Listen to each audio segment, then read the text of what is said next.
Morning guys, ito na yung mangga na aking napitas. Morning na morning ay nanguha ko ng mangga. Ito na yun, hugasan ko na no. At ngayon ilalagay ko siya dito para ito ay ma-absorb yung kanyang ano, kasi na hugasan ko na, nawala na yung dagta. Talaga siya ipapalit ko siya dito. Dito sa Maynila kasi kailangan ito, hindi ko na binibili ito. Kung saan ay pumupunta na lang ako sa puno na may puno. Di ba?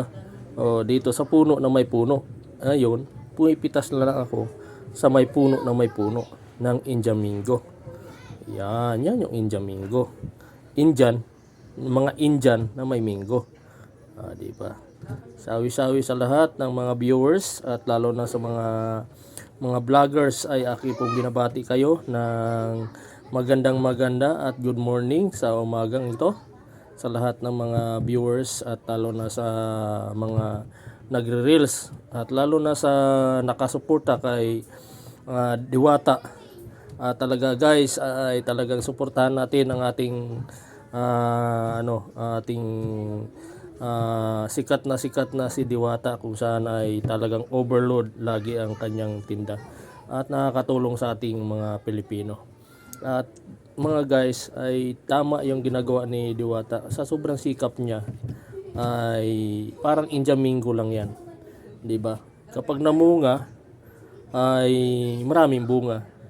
Pag season na at hindi natigbunga ay wala na rin bunga. Ganun lang yan. Pero kapag nanatili tayo sa kanya ay talagang maraming bunga pa rin ang kanyang business, di ba?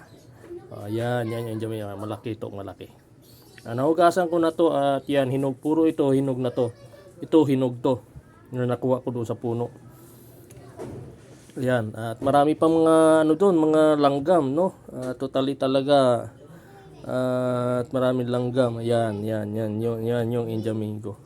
Ang dami kong nakuha. Puno yung yan, nasa taas ay puro mga hinog yan. Yan. Good morning sa inyo lahat, mga kababayan dito sa Pilipinas at lahat ng mga nasa